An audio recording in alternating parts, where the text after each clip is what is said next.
welcome to another video. In today's video, I would like to tell you something very important. This is a very important life skill, and if you haven't acquired it yet, you better start working on it. We will talk about planning today. Planning is essential on multiple levels, whether it is your daily or hourly planning, or whether it is your yearly or your 5 or 10 years span planning, or your life plan.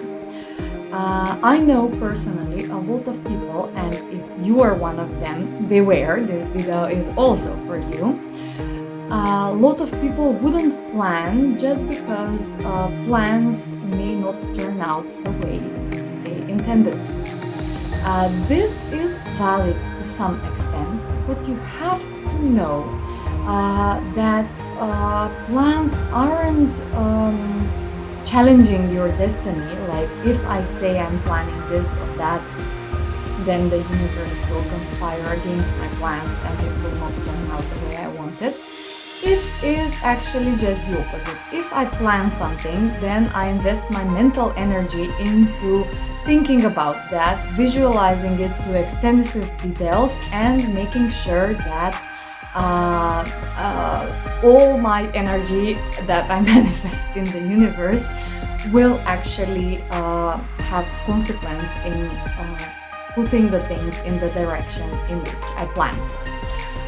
Another thing that regarding planning is that it doesn't always have to turn out the way it is planned, but no matter what way it turns out, planning is a frame against which you can measure the success or the achievement or the results of your time frame. So basically, if I'll give a very basic daily example. Okay, so my example is get up in the morning, get ready, get the kids in kindergarten, get to work 4 hours, go outside, shop, make lunch, get back to work, pick up the kids, playtime, sleep time. And these are like 11 blocks that have, I don't even need to plan for them because they have a very consecutive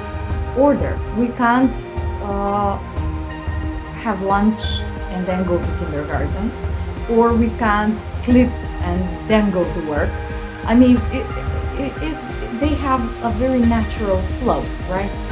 And therefore, if on a given day, with all these plans, I have not shopped, I have not made lunch, I have not worked, or we're failing against the frame for sleep time or whatever, then we can say the day was not as planned or not as successful as we projected it to be, which is fine because it is very unlikely that of all 11 tasks, all 11 don't happen.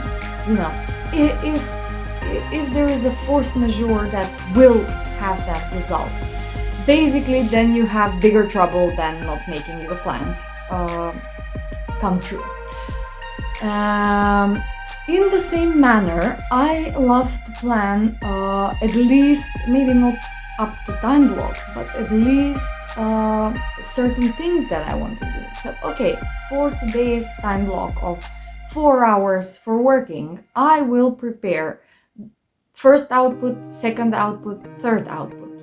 If I have the time, I will check on this. If not, then that's okay. So this is a plan. It may not go as planning if you do it routinely. You may not feel like planning because it's, 4 hours will pass, whatever you do. And how do you know if you have made 100% success of those 4 hours?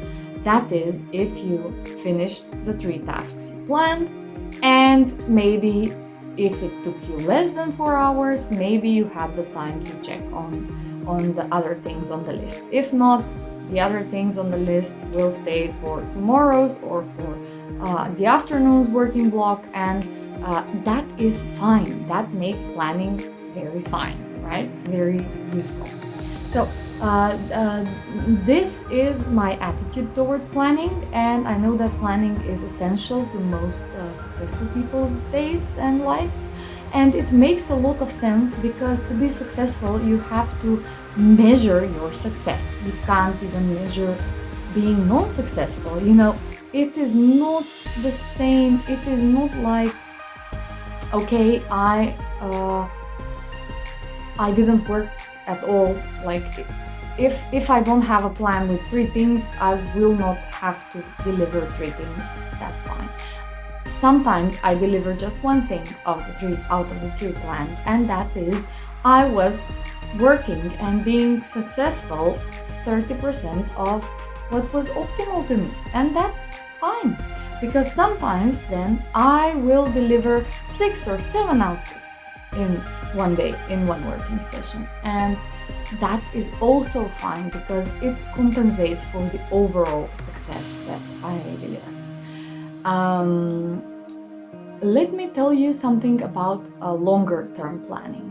One very popular way is to cut the year through seasons. Typically in corporations, this is the 3-month quarters of the year.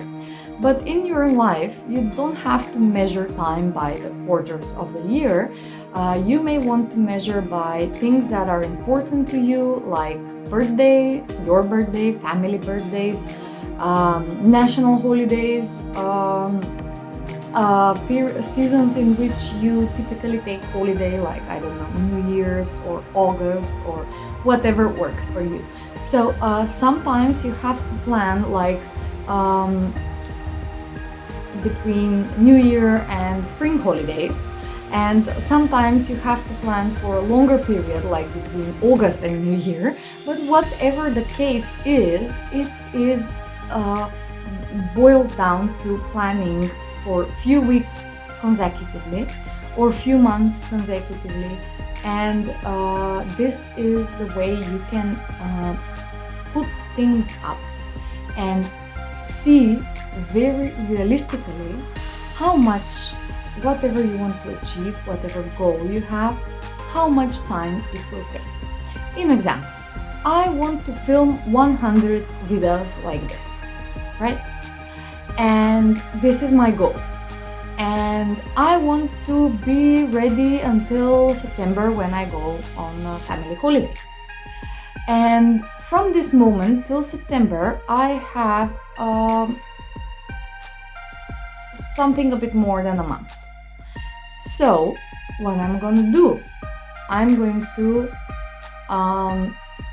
sum it all up, and it's pure logic and plain mathematics that if I want to film 100 videos until I go to holiday, I have to film at least 3 every day. And this is a lot of work to put towards one goal. A lot of other things that I may want to accomplish or have to do on a daily basis may need to be on hold for me to accomplish this goal. But if I say I want to film 100 videos till New Year, let's say, then I get to film 1 video every 2 days, and this is more manageable, right? Or I can film 5 videos in a week. And this is even more manageable because one day I will set and only film 5 videos, and then I have the whole week free until the next time. So training your mind to perceive time as time blocks that can be utilized to put every goal you want to achieve into a tinier steps, then that is that is a very potent skill that can bring you very far in your life if you just train your mind to see time, to perceive time in this way. And you will find this is not something that I invented. You will find this in a lot of successful people's memoirs, their success story books, in a lot of self-help books, in a lot of business books and business YouTube videos that you might want to watch. if you are learning your way towards success. Anyway,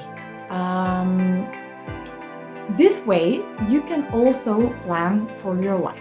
This is very important at all stages of your life, but especially important if you are in a younger stage, because there are decisions that have to be